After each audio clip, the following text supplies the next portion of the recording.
Hello students, हम कर रहे हैं मैनेजमेंट अकाउंटिंग। मैनेजमेंट अकाउंटिंग के अंदर अभी हमारा चैप्टर चल रहा है बजटिंग कंट्रोल। ठीक है, बजटिंग कंट्रोल का आज का जो लेक्चर है वो है लेक्चर नंबर 3। 2 लेक्चर पहले अपलोड कर चुका हूं, अगर आपने नहीं देखे हैं तो वो देख लेना, जिसमें लेक्चर नंबर लास्ट यानी कि सेकंड के अंदर जो है मैंने आपको टाइप्स ऑफ बजट बताए थे। आज उसी लेक्चर को कंटिन्यू करते हैं और कुछ टाइप्स मैं आपको और बताता हूं। आज हम मेन फोकस करने वाले हैं 3 पॉइंट्स पर, जिस इन तीनों में से एग्जाम में कोई ना कोई क्वेश्चन आ जाता है, तीनों में से कोई ना कोई क्वेश्चन बनता ही बनता है। तो उसमें सबसे फर्स्ट आता है हमारा मास्टर बजट। कई बार इसके बारे में क्वेश्चन पूछा जाता है, इसका फॉर्मेट पूछ लिया जाता है। सेकंड नंबर आता है कैश बजट। इसके बारे में भी एग्जाम में कई बार छोटा कई बार बड़ा क्वेश्चन आ जाता है, ये कैश बजट होता क्या है। लास्ट बट मोस्ट इंपोर्टेंट इसका क्वेश्चन कई बार आता है और वो है जीरो बेस बजटिंग, या जीरो बजट भी बोलते हैं इसको। जीरो बेस बजटिंग हिंदी में बोलते हैं शून्य आधारित बजट या बजटिंग। ये है इस लेक्चर का सबसे इंपॉर्टेंट टॉपिक।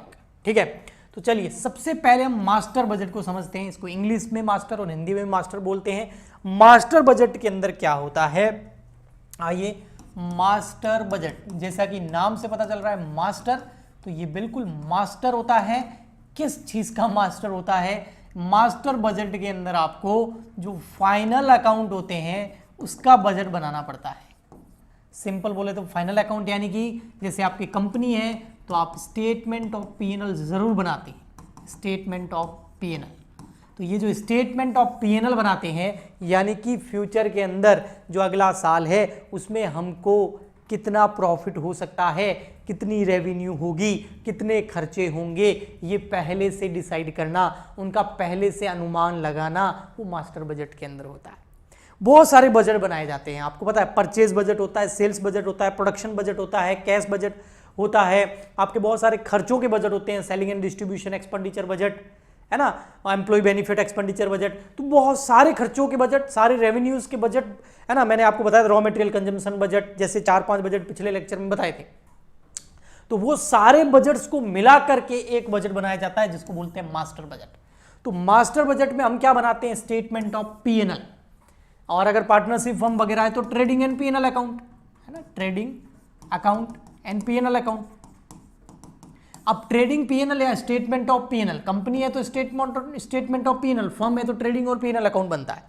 इन दोनों में क्या क्या आता है? सेल्स आती है यानी कि रेवेन्यू आती है, ओपनिंग क्लोजिंग स्टॉक आता है, प्रोडक्शन के खर्चे आते हैं, वेजेस वगैरह वगैरह है ना, कस्टम ड्यूटी, ये ड्यूटी वो ड्यूटी, और इसके अलावा जो आपके इनडायरेक्ट एक्सपेंडिचर होते हैं, जो ऑफिस के खर्चे होते हैं, वो आते हैं सारे पी&एल अकाउंट के अंदर है ना। तो वो सब के बजट अलग से बने हुए हैं, उन सबको मिला दिया जाता है मास्टर बजट के अंदर। और उसके बाद वो जो स्टेटमेंट ऑफ पी&एल बनता है ना, वो वास्तविक नहीं होता है, एस्टिमेटेड होता है। जितने सारे जो बजट बनाए उसके आधार पर हमने एक फ्यूचर का एक पी&एल बना दिया है और पता लगा लिया है कि इससे हमें कितना प्रॉफिट होगा। तो ये मास्टर बजट होता है। मास्टर बजट का फॉर्मेट जो है बहुत सिंपल है। आपको सिंपली क्या करना है, सबसे पहले रेवेन्यू फ्रॉम ऑपरेशन ले लेना है। आपको स्टेटमेंट ऑफ पी&एल आता होगा ना, अपन ने कॉर्पोरेट अकाउंटिंग के अंदर और कंपनी लॉ के अंदर जो हम पढ़ते हैं कंपनी अकाउंट्स के अंदर, तो सेम वही है, वही स्टेटमेंट पूरा बनता है। लेकिन ये जो डेटा होता है, रेवेन्यू होता है, ओपनिंग स्टॉक, क्लोजिंग स्टॉक, खर्चे, ये सब एस्टिमेटेड होते हैं। जो इतने सारे बजट है उनके आधार पर लिए हुए होते हैं, ये एक्चुअल नहीं होते हैं, क्योंकि बजट वास्तव में एक्चुअल होगा ही नहीं। बजट में तो अनुमान लगाया जाता है, समझ गए आप? ओके जी। नेक्स्ट आता है हमारा इसके बाद में कैश बजट। अब सर कैश बजट क्या होता है? बहुत सिंपल है कैश बजट। कैश बजट सबसे पहले मैं फॉर्मेट बना देता हूं। कुछ इस तरीके का फॉर्मेट होता है। इसमें सबसे पहले रिसिप्ट लिखनी होती है और उसके बाद यहां पेमेंट्स लिखने होते हैं, ठीक है, और एंड में बैलेंस आ जाता है। रिसिप्ट में बहुत सारी रिसिप्ट होती है किसी बिजनेस के अंदर, वो सारी लिखनी होती है,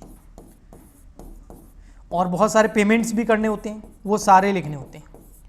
और ये जो रिसिप्ट और पेमेंट है, ये सारे रिसिप्ट्स लिखेंगे, सारे पेमेंट्स जो लिखेंगे, हाँ ठीक है, ये रिसिप्ट और पेमेंट क्या एक्चुअल है? नहीं, बजट बना रहे हैं ना। अभी किसी से पैसा आया नहीं है ना पैसा गया है, बट पूरी प्रोबेबिलिटी है, संभावना है कि आने वाले 1 ईयर के अंदर, 1 मंथ के अंदर, 1 वीक के अंदर, क्वार्टरली, ईयरली, क्योंकि ये जो कैश बजट होता है ना, ये ईयरली बनाया जा सकता है, हाफ ईयरली बनाया जा सकता है, क्वार्टरली बनाया जा सकता है, मंथली बनाया जा सकता है, वीकली बनाया जा सकता है। और इसमें यह डिसाइड किया जाता है आने वाले वीक में, आने वाले मंथ में, आने वाले क्वार्टर में, आने वाले ईयर में, आने वाले हाफ ईयर के अंदर कहां कहां से पैसा आने की संभावना है और किस किस को पेमेंट करना पड़ेगा, इसका अनुमान कैश बजट के अंदर लगाया जाता है। ओनली कैश, कहां से पैसा आएगा, उधारी नहीं, रिसिप्ट एंड पेमेंट। तो जहां जहां से रिसिप्ट आएगा, कहां कहां पेमेंट करना है, अगर ये पहले से हम बजट बना के तय कर लेते हैं तो इससे हमारा जो हमारा कैश है उसके ऊपर कंट्रोल हो जाता है। और अगर कैश पे कंट्रोल आ गया तो फिर बिजनेस में बहुत सारी समस्याएं जो है खत्म हो जाती है, क्योंकि बॉडी में जैसे ब्लड काम करता ना, ऐसे कैसे बिजनेस का जो ब्लड है उसका नाम है कैश।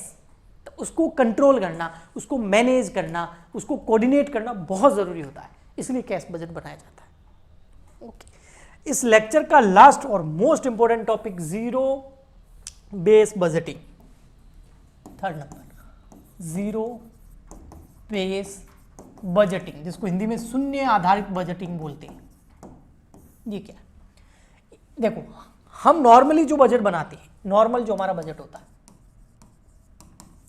चाहे आप कोई बजट बना लो, सेल्स बजट बना लो, परचेज बजट बना लो, प्रोडक्शन बजट बना लो, रॉ मटेरियल कंजम्पशन बजट बना लो, मास्टर बजट बना लो, कैश बजट बना लो, है ना। तो वो जो हम नॉर्मल जो भी बजट बनाते हैं उसका बेस क्या होता है, उसका आधार क्या होता है, पता है क्या आधार होता है?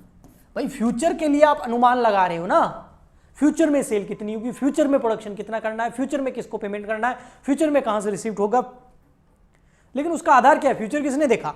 तो इसका बेस होता है past data, previous year data, और प्लस हम कर देते हैं एस्टिमेटेड परसेंटेज। फॉर एग्जाम्पल के लिए एक छोटा सा एग्जाम्पल देता हूं, किराए का एग्जाम्पल, रेंट का एग्जाम्पल। लास्ट ईयर जो हमारा रेंट था 1 ईयर का, वो था मान लेते हैं 1 लाख रुपीज पूरे साल का। अब फ्यूचर में रेंट कितना होगा, क्योंकि फ्यूचर का रेंट हम पता करना चाहते हैं, हमारे बजट में जरूरत है हमको। कोई भी बजट आप बना रहे हैं, मान लेते हैं एक्सपेंडिचर बजट बना रहे हैं, तो कैसे तय करेंगे कि फ्यूचर में हमको कितना किराया पे करना पड़ेगा, रेंट पे करना? सिंपल है, लास्ट ईयर का रेंट कितना है 1 लाख, और एग्रीमेंट में देखो हर साल रेंट कितना बढ़ता है कि भैया 10% बढ़ता है, तो फ्यूचर में कितना रेंट पे करना पड़ेगा, 1,10,000। तो ये 1,10,000 जो फ्यूचर का हमने बजट डिसाइड किया है रेंट का, कैसे किया? पास्ट का रेंट प्लस उसके अंदर कुछ परसेंटेज इंक्रीज होंगे। तो बस वही है, अगर रेवेन्यू बजट बनाना है, मतलब सेल्स का बजट बनाना है, तो लास्ट ईयर की सेल ले लो, मान लेते हैं लास्ट ईयर की सेल हुई है 1 करोड़। अब अनुमान लगाना है कि पिछले सालों में हमारी सेल कितनी कितनी बढ़ी है, पिछले 5 सालों में हमारी हर साल सेल जो है 5-5% बढ़ी है, या 8-8% बढ़ी है, या 10-10% बढ़ी है, तो हम 10% और जोड़ देंगे 1 करोड़ के अंदर, 1.1 करोड़ हो जाएगा, 1.10 करोड़। समझ में आ गया? तो प्रीवियस ईयर का डेटा और प्लस जो परसेंटेज ट्रेंड में चल रहा है उसके आधार पर हम अनुमान लगाते हैं, कोई भी नॉर्मल बजट बनाते हैं उसके अंदर। बट यहां पर जो जीरो बेस बजटिंग होता है, इसमें पास डेटा के बेसिस पर कुछ परसेंटेज जोड़ के हम बजट नहीं बनाते, नेवर। यहां पर स्टार्टिंग ही होती है जीरो से, जीरो से स्टार्टिंग करनी है। प्रीवियस ईयर का डेटा डायरेक्टली नहीं लिया जाता है, तो क्या करें फिर? जीरो से स्टार्ट करना। प्रीवियस ईयर के डेटा पे डिपेंडेंसी 100% नहीं रखनी होती है। हाँ, प्रीवियस ईयर के डेटा से हेल्प लेते हैं, लेकिन 100% डिपेंडेंसी नहीं।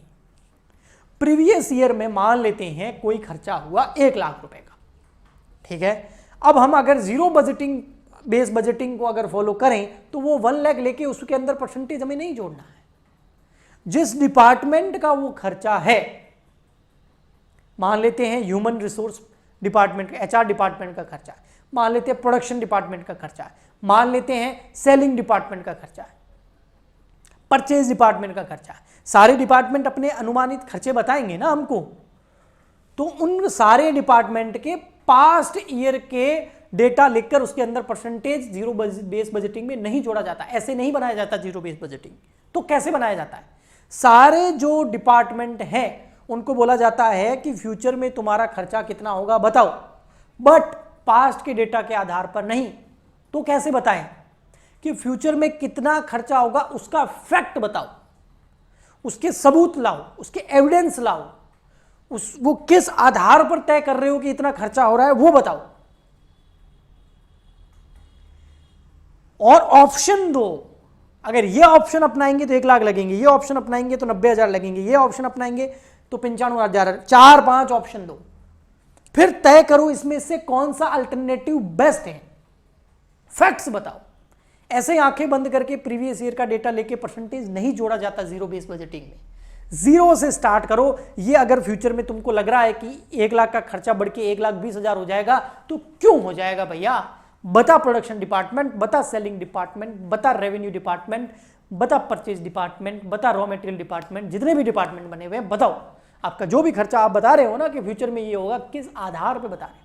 केवल पास्ट के आधार पर नहीं, फ्यूचर में ऐसा क्यों होगा, उसका क्या बेस है, क्या फैक्ट्स हैं, क्या तथ्य हैं, क्या एविडेंस हैं, वो बताओ। और कौन कौन से अल्टरनेटिव्स लिए तुमने, उसमें से ये वाला अल्टरनेटिव क्यों चूज किया? डिसीजन मेकिंग में क्या मार्जिनल कॉस्टिंग को यूज किया? Yes, marginal costing chapter number इससे जस्ट पहले मैंने करवाया था मार्जिनल कॉस्टिंग वाला।